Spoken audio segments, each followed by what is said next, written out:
Hola guys, I'm Video. Bienvenidos a Breaking Español. Bienvenidos, ¿cómo estás? Hola Benjamín, ¿qué tal? Nada mucho. Listo para grabar, para compartir cosas para nuestra audiencia. ¿Oh sí? Ajá. ¿Qué? Hoy tenemos muchas cosas o tres cosas grandes y unas palabras nuevas desde clase de español. Sí. Okay, para this week I learned. Ajá. Sí, okay. Pasada semana Ujú. es muy triste. Oh, sí. Sí. Dime, ¿qué pasa? Pues nuestra niñera Ujú. está no más. No say in español. Like she gave her notice. Ujú. Our nanny, who we love so much, gave her Yeah. notice last week. And she's been such a big part of our bilingual journey. So I think we were hit really hard with that. Mm-hmm. Plus she's like his abuela, like his grandma, Yeah. or nana, she says. So there was just a lot of things. I didn't think it was just going to be such a big impact, but it was. Perdimos is the word. Perdimos? We lost. That's a good question for folks. I'm not sure if we would say we lost or if there's another way to say like she's leaving. And, el razón es porque nuestras horas no está bien para ella. See? Like the hours, the schedule isn't really good for her. Para sus hijas. I think if you were like giving your notice to a job, it's different than like we lost her. Because I was thinking about that the other day when I was talking to Lalo, because we had just found out when we went to class with Lalo. And I was trying to think of a way I would say it for Lalo too. And in Spanish, I don't think you would say we lost her. Like that sounds very like she died or she... Well, in English, that sounds like that. I guess so, yeah. So I think it was more like she quit or something like that. And yeah, I feel like I should have written that down. I don't remember if I did. We talked a little bit about it in Spanish, but yeah.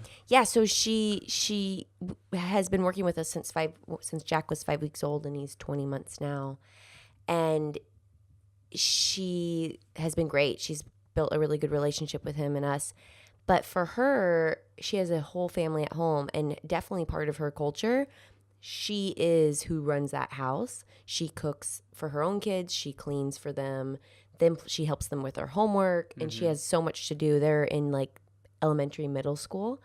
And her oldest daughter is having a baby. And her oldest daughter has been the one that's been watching Jack for like babysitting and stuff. Mm-hmm. And I think she just got to a point where she's like, I can't cook and clean here, take care of a kid here, and go home and do it. So I think she's wants to just stick to cleaning houses, which we were like begging her to still come to ours because Jack has to be able to see her. Yeah, of course. And of course she'll do that. Yeah. So it brought up this whole like, now what do we do?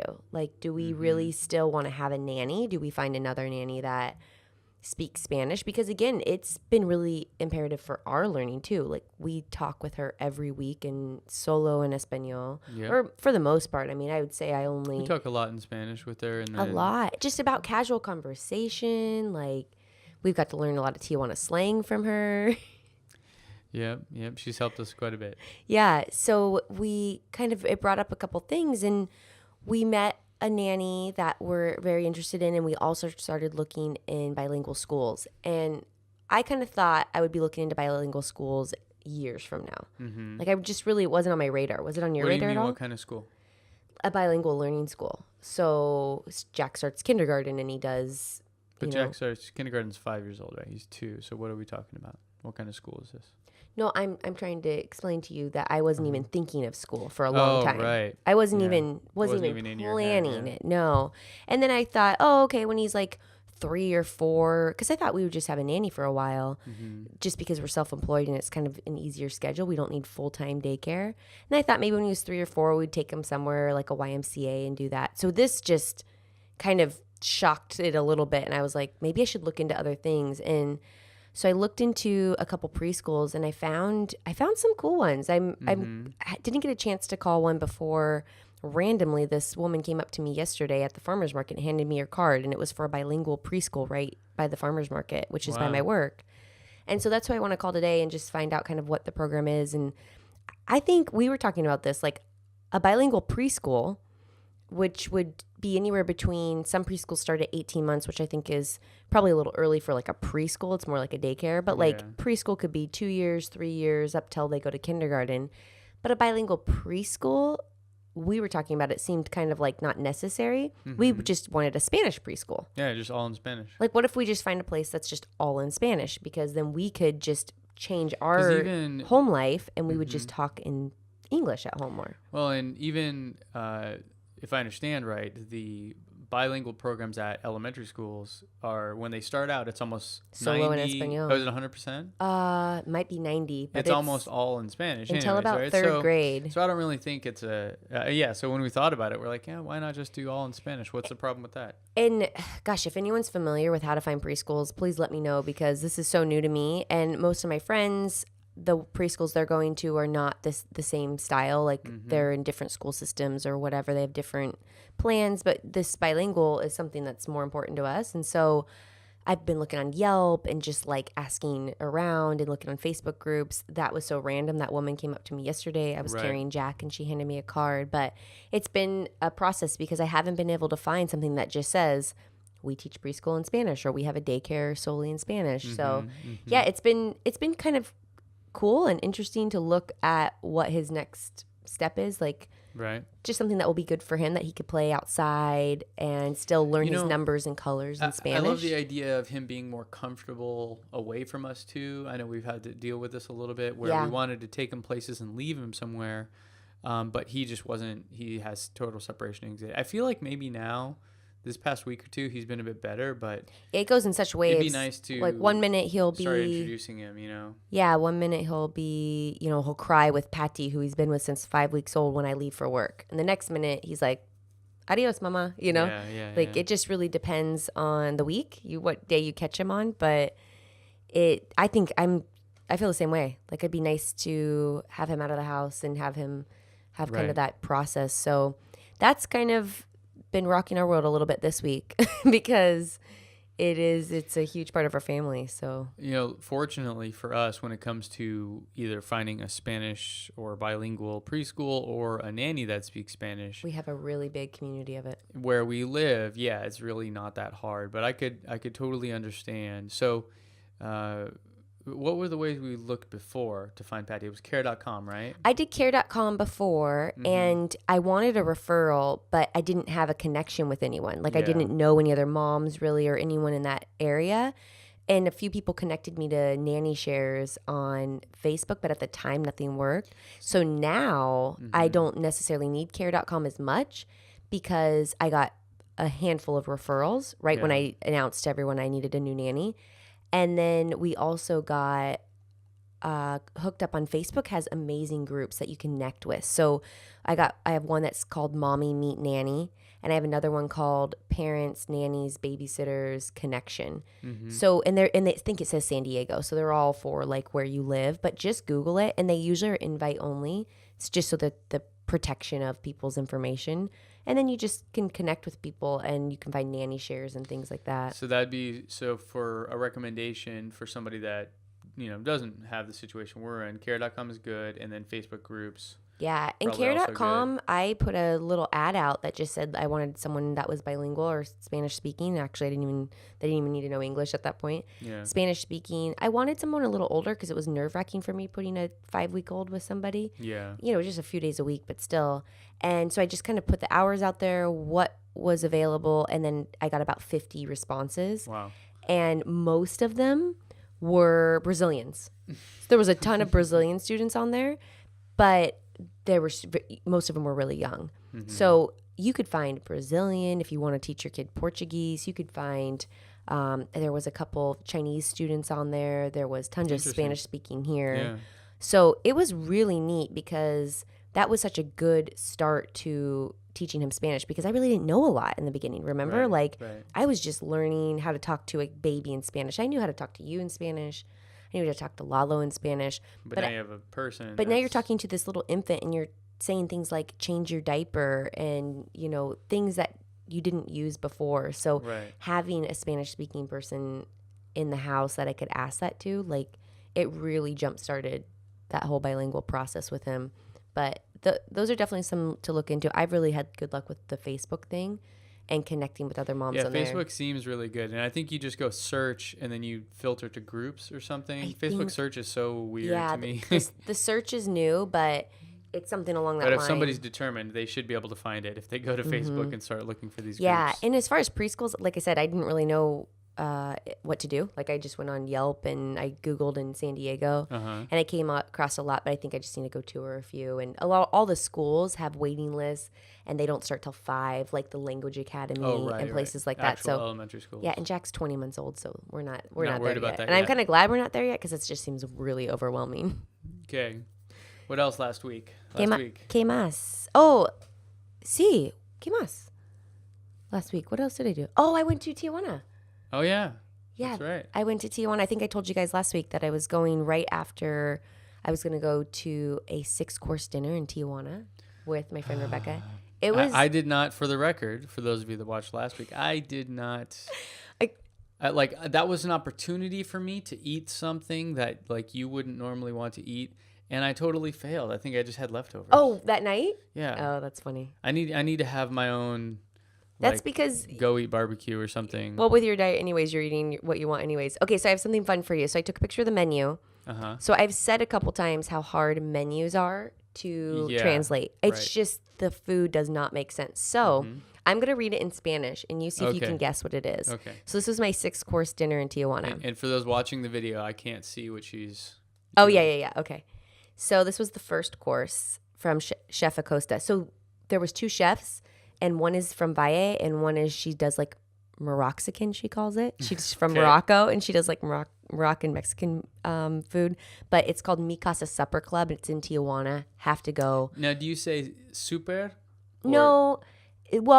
This is kind of because there's 2 P's in this word. Yeah, it's definitely, she's not Spanish. She's not Mexican. So it's Moroccan. Sure.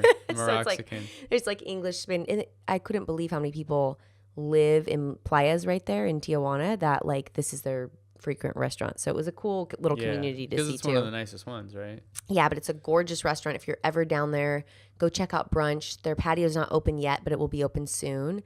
Check out brunch, and then dinner is amazing. Okay, so the first course was, and these aren't really Mexican food, so that might help a little bit. Okay. Sashimi de escolar, ahumado en frío, con café, canela y coco, acompañado de salsa de cítricos y aceite de chiles. Okay. That one's easy. So, sashimi de escolar, so it's some type of sushi. Okay. Con what? What was after that? Humado? Con café? No. Oh. In the beginning. Ahumado. Humado, so that's smoked? Yeah. Actually, it is. Yeah. It's like humador is like a smoker thing, right? Humo is smoke. Oh, smoke. Okay, yeah. Yeah. Ahumado is smoked. So that would be smoked. Mm-hmm. Yeah. Right. And then what else? So it must be like in frío. It must be like cold smoked. Yeah, I don't know. Because it's not in cooked. Frío? Yeah. Okay. Mm-hmm. Con café. With coffee. With coffee, canela. Cinnamon. Yep. And cocoa. And chocolate. It just says cocoa. Oh, okay. Sure. Acompañado. With, like on the side. Yep. De salsa de cítricos. Yeah. Citrus sauce. Citrus salsa, yeah. Y aceite de chiles. And chili oil. Chili oil, yeah. Yeah, it's not too hard when you kind of like break it down. The smoked thing was new. Humido. Yeah. Okay, so this one is the second course, kind of on the whole. We're still in Mariscos. Let's see it. Yep. Ostion. I don't know if I'm saying that word right. Ostion, gigamoto con salsa de vino. Oysters.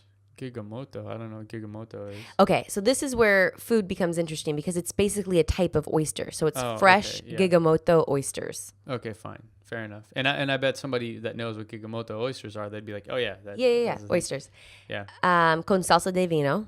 Sure. So wine sauce. Y chimichurri con chicharrón. Yeah. Crujiente. That's crispy.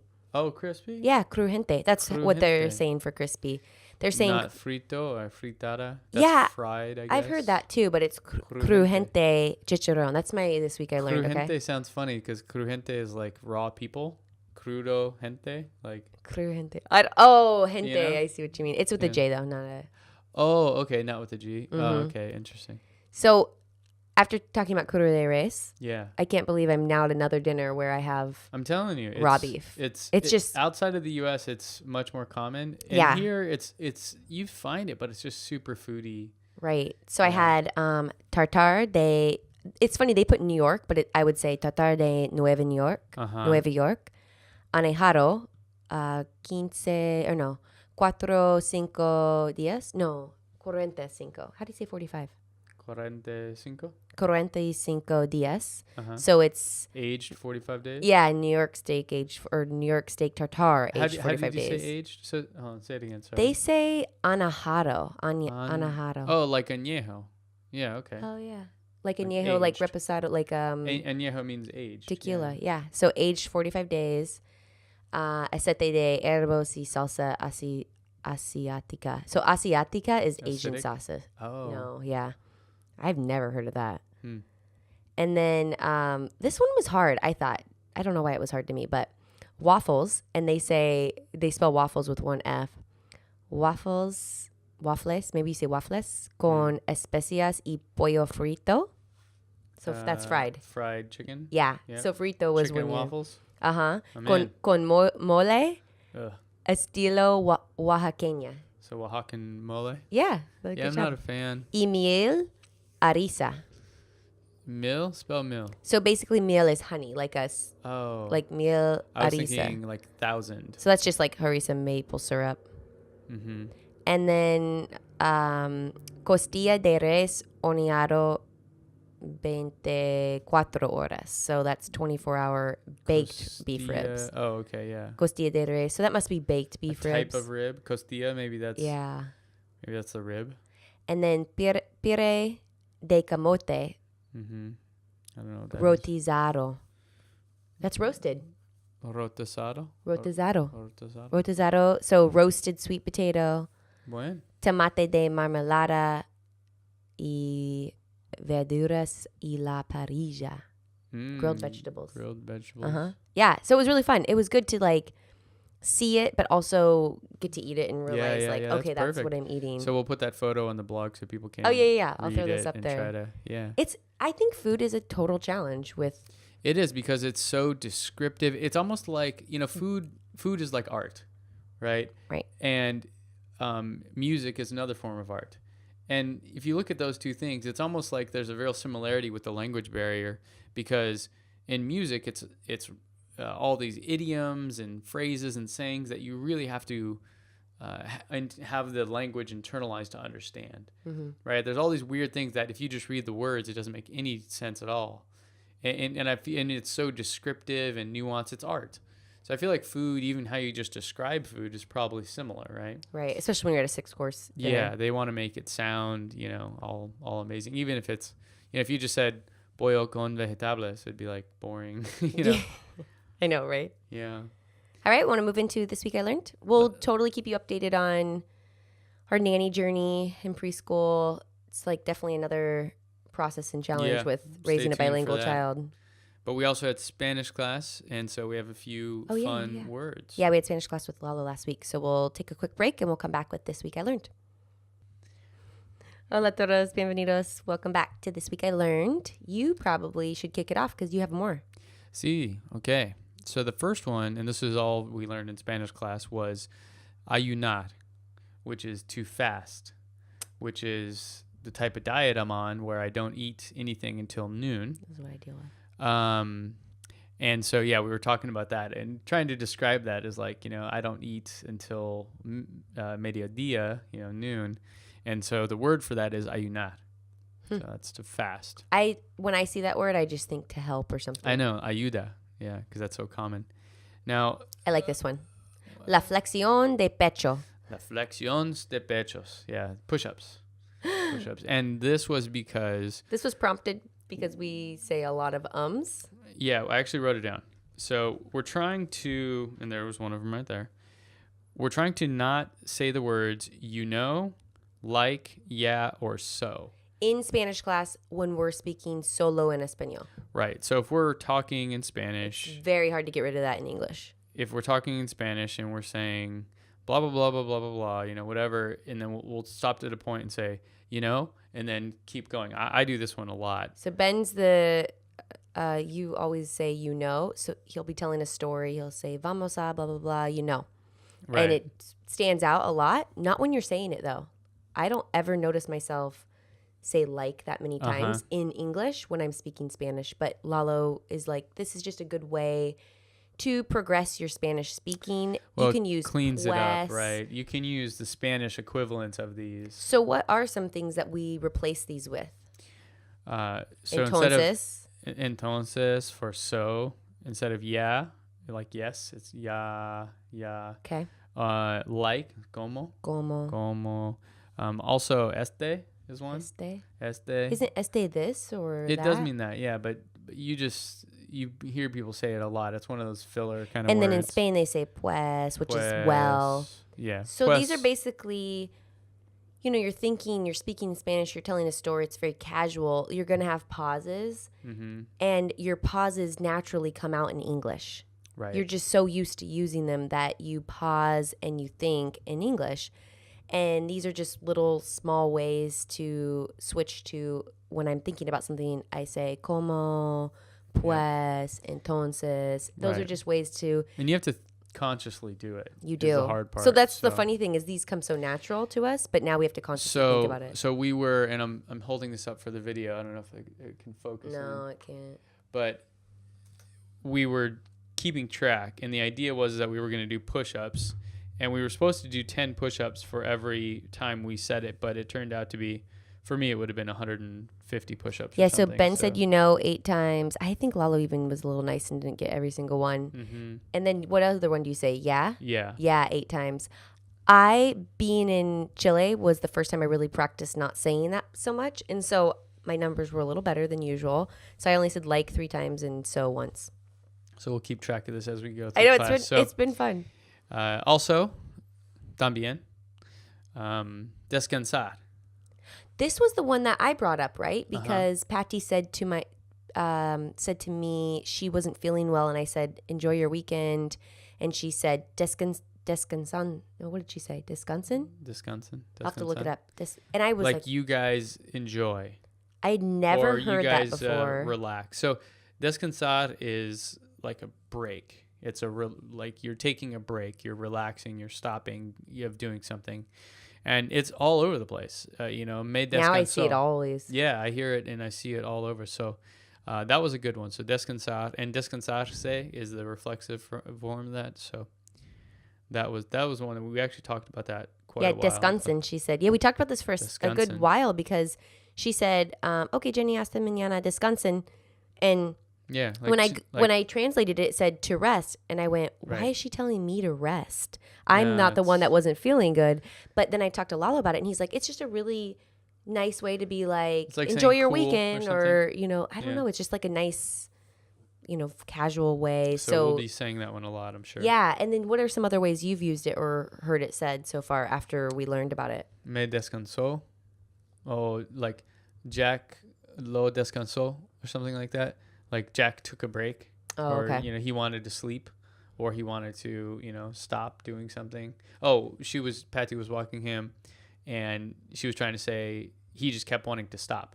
So she would say él quiere descansar, or whatever. Typical toddler, yeah. Yeah. I learned one word this week other than the ones that we already did, because I learned all those too. But the only one that I learned was Audiphonos. Did I say that right?